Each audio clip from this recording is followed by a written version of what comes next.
Namaskaraha. Swagatam everybody to Anadi Anantam, your own YouTube channel. And today again we will continue with the Bhagavad Gita Shlokas. We completed till 12th Shloka and we will be taking the 13th Shloka now. So let us begin with a prayer first. Shri Ganeshaya Namaha, Shri Gurubhyo Namaha, Guru Charanaravindaabhyam Namaha, Namo Namah Shri Guru Padukabhyam. Om Shri Krishna Krishna Krishna Achyuta Ananta Govinda Achyuta Ananta Govinda Achyuta Ananta Govinda Krishnaya Vasudevaya Devaki Nandanaya Cha Nandagopa Kumaraya Govindaya Namo Namaha.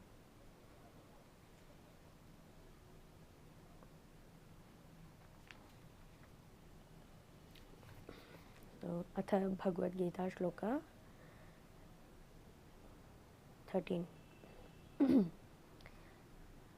ततः शंखाश्च भैर्यश्च पाणवानक गोमुखाः सहसैवाभ्यहन्यन्त स शब्दस्तुमलो अभवत्.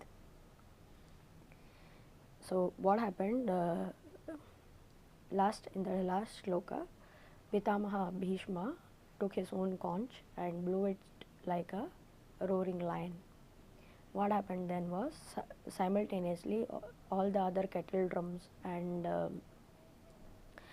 the war drums, they all were sounded together, and that total sound and that sound, combined sound, was tumultuous, right? So that is what is said in the shloka. Tataha shankhascha bhairiyascha panavanaka gomukhaha sahasaivaabhya hanyanta sa shabdas tumulo abhavat. Abhavat means became.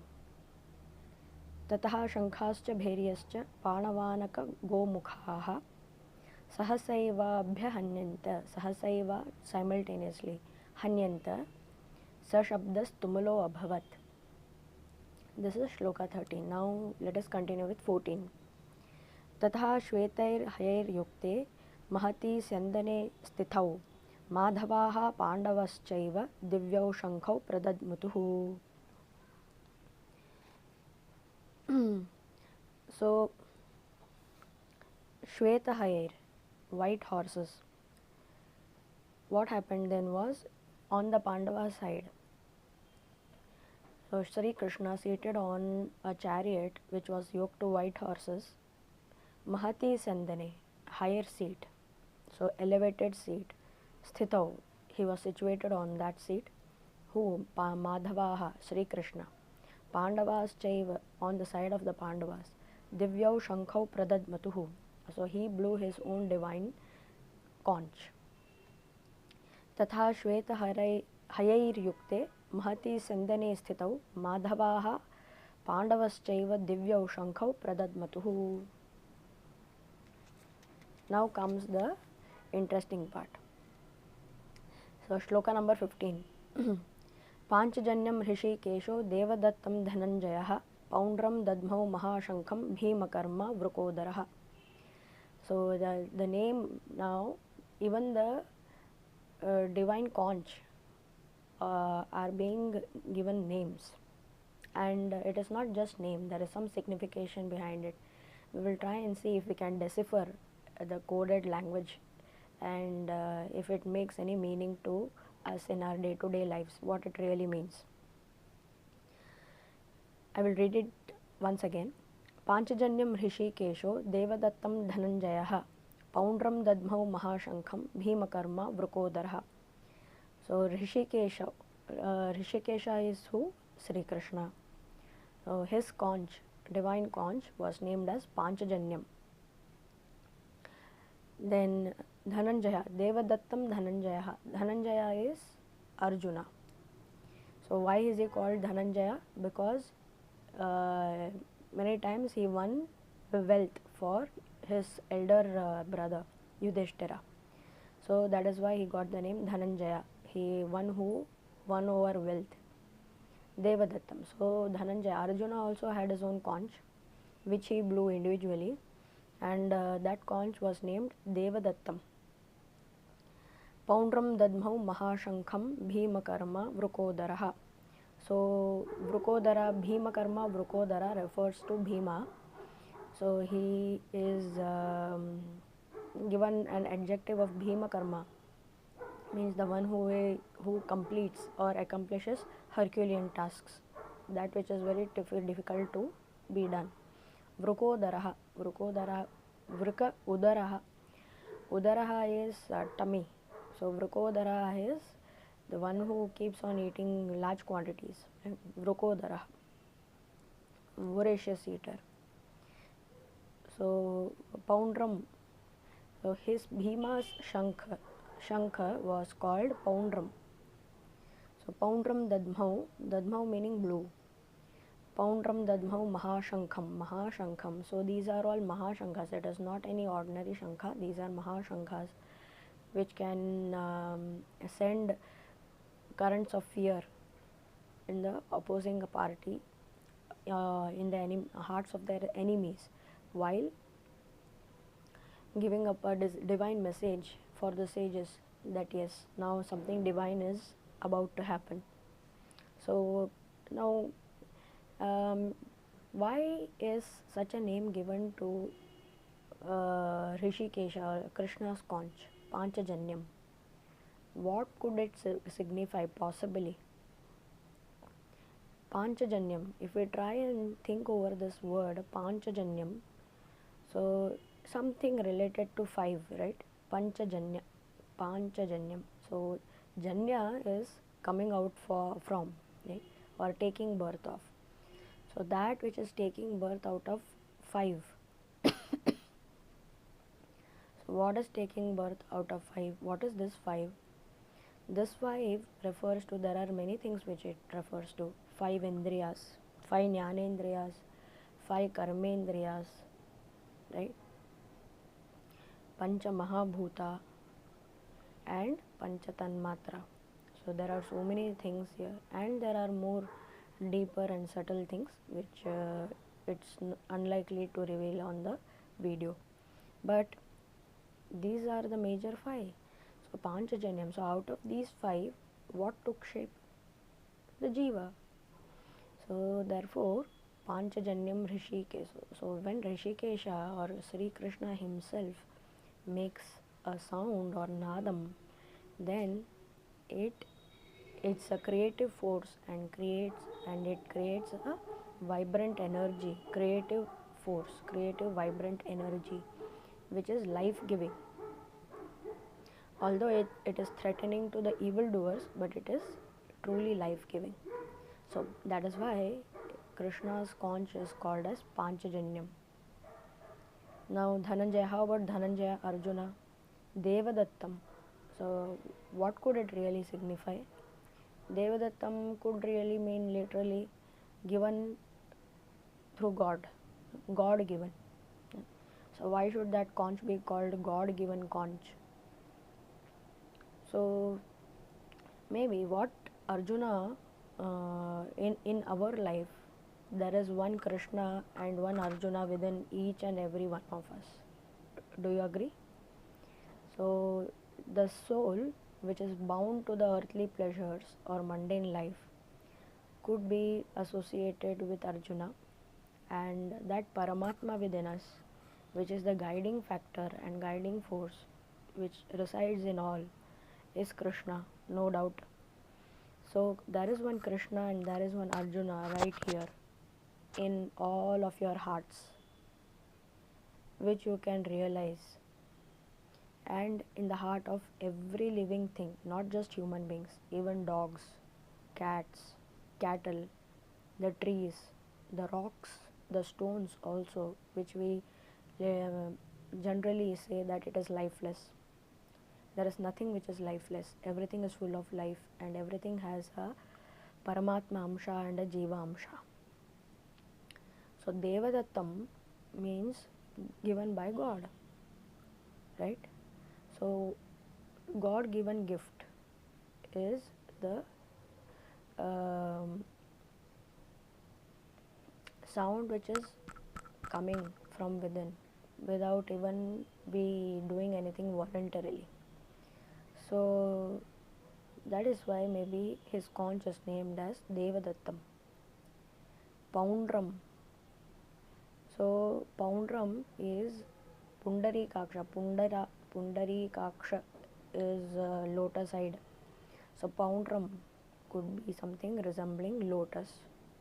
So when Bhima, or the one who is doing Herculean tasks, blows his conch, then the lotus of the heart opens up.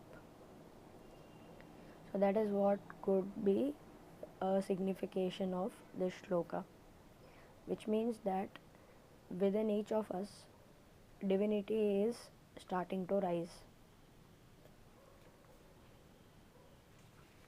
So next shloka, let's go to the next shloka. The next shloka is a combination of 3 or 4 shlokas, 16 to 18. Here again, the conches, who all blew which conch is described. Ananta Vijayam Raja Kuntiputro Yudhishthiraha Nakulaha Sahadevascha Sughosha Manipushpakau Kashyascha Parameshwasaha Shikhandi cha Maharathaha Dhrishtadyumno Viratascha Satyakischaparajitaha Drupado Draupadeyascha Sarvashaha Prithvipate Saubhadrascha Mahabahu Shankhan Dadmuhu Prithak Prithak. So everybody, all the Pandavas, and apart from the Pandavas, King of Kashi, Shikhandi, Drishtadyumna, Virata, Satyaki. You remember in that film, Kahani, Vidya Balan starring, there was one character called as Satyaki. So that name comes from here, Satyaki. So who was taking the side of Pandavas. So even King Drupada and the sons of Draupadi, they all had their individual conches and they were blowing it uproaringly after Sri Krishna. So that is what is described here. Ananta Vijayam Raja Kuntiputro Yudhishthiraha. So Yudhishthiraha, his conch was called as Ananta Vijayam, because Yudhishthira, as you know, is the son of Dharma. Dharmaputra Yudhishthiraha. So he is the son of Dharma. Dharma is Nyaya, righteousness.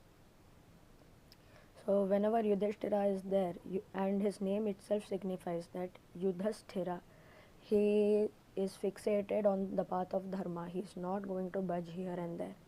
So when Yudhishthira is there, there is Ananta Vijayam. There is no doubt or no question about whether there will be victory or not.